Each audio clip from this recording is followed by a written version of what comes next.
Assalamualaikum warahmatullahi wabarakatuh. Halo sahabat Latsar, kembali lagi bersama kami peserta Latsar CPNS tahun 2021 kelompok 3 PPSDM Regional Bandung. Kami terdiri dari saya sendiri, Rija Pauji, teman saya Rega Priyana AMD Cup sebagai ketua, Rosalina AMD KL. Di kesempatan kali ini, kami akan menjelaskan tentang isu kontemporer korupsi. Ada yang tahu korupsi itu apa? Menurut Undang-Undang Nomor 31 Tahun 1999, korupsi merupakan tindakan setiap orang yang secara sengaja melawan hukum, melakukan perbuatan memperkaya diri sendiri atau orang lain, atau korupsi yang dapat merugikan keuangan negara atau perekonomian negara. Macam-macam korupsi.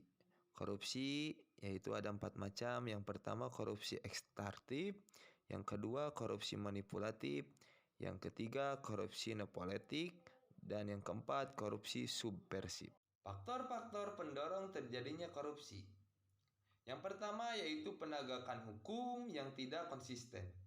Yang kedua, penyalahgunaan kekuasaan atau wewenang. Yang ketiga, angkanya lingkungan yang anti korup. Teori-teori penyebab korupsi. Yang pertama, korupsi terjadi karena adanya faktor kekuasaan dan monopoli yang tidak dibarengi dengan akuntabilitas. Yang kedua, karena adanya keserakahan, kesempatan, kebutuhan, dan pengungkapan. Yang ketiga, karena adanya kesempatan, motivasi, dan rasionalisasi. Yang keempat, korupsi terjadi jika manfaat korupsi yang didapat dirasakan lebih besar dibandingkan risikonya. Yang kelima, korupsi terjadi apabila ada kesempatan dan peluang. Dan yang terakhir, karena adanya motivasi pelaku. Setelah mengetahui penyebab korupsi, hari ini kita akan mengidentifikasi isu korupsi dengan metode pentahelik. Yang pertama, pemerintahan atau government dengan isu Menteri Sosial Julian Batubara menerima suap terkait penunjukan perusahaan penyedia bantuan sosial atau bansos penanganan COVID-19 di Kementerian Sosial tahun 2020. Yang kedua, bisnis atau pengusaha dengan isu Menteri Kelautan dan Perikanan Edi Prabowo diduga menerima suap terkait perizinan ekspor benih lobster tahun 2020. Yang ketiga, akademisi dengan isu korupsi dana bantuan operasional sekolah atau disebut BOS, serta dana sumbangan pendidikan. Yang keempat, komunitas dengan isu pengetahuan komunitas atau masyarakat masih kurang dalam upaya pemberantasan korupsi.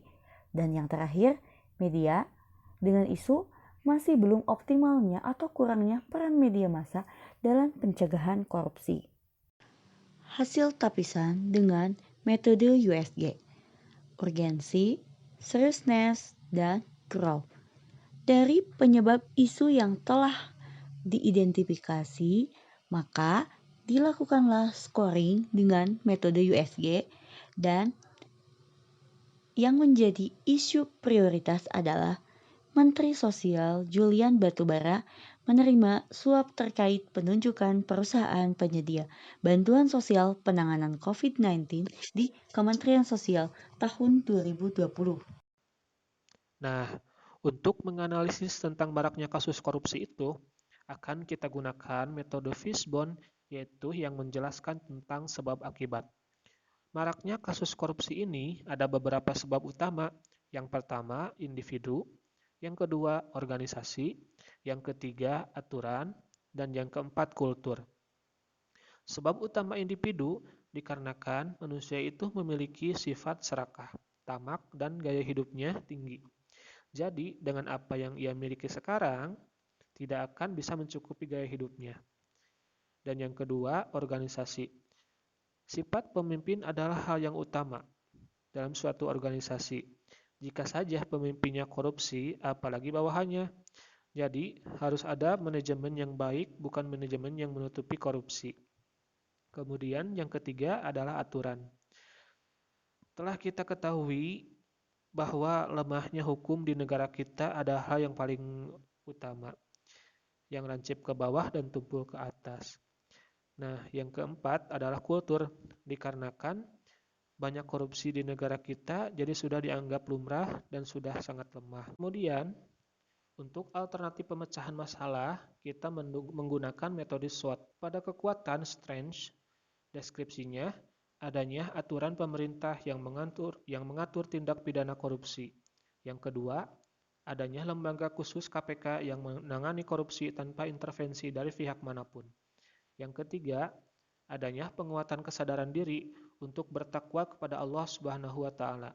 Yang keempat, adanya kesadaran diri untuk menjaga nama baik sendiri, keluarga, dan instansi. Yang kelima, pendidikan anti korupsi.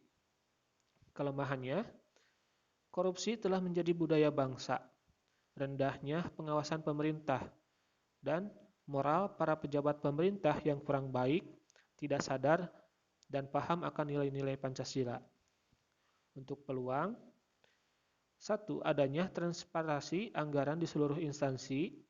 Yang kedua, pelaporan pertanggungjawaban yang sudah bersifat digital yang memperkecil peluang perbuatan korupsi. Ancamannya, banyaknya dorongan dari berbagai pihak yang terkait untuk melakukan korupsi dan mempunyai banyak jaringan bahkan orang dalam.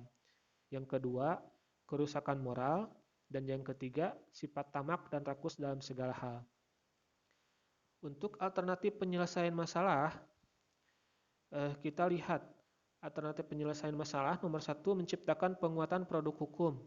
Tahapan alternatifnya, menciptakan hukum yang adil, jelas, dan tegas tanpa pandang bulu. Hasil yang diharapkan, angka kejadian korupsi semakin berkurang. Yang kedua, pendidikan anti korupsi. Untuk tahapan alternatifnya, melakukan penyelenggaraan pendidikan anti korupsi sejak dini. Hasil yang diharapkan, memahami dan mengamalkan nilai-nilai anti korupsi. Dan yang ketiga, diberlakukannya birokrasi secara transparan dan dipublikasi. Untuk tahapan alternatifnya, menciptakan teknologi yang bersifat digital sehingga menjamin adanya transparansi. Hasil yang diharapkan, memperkecil peluang perbuatan korupsi karena sudah dilakukan transparansi.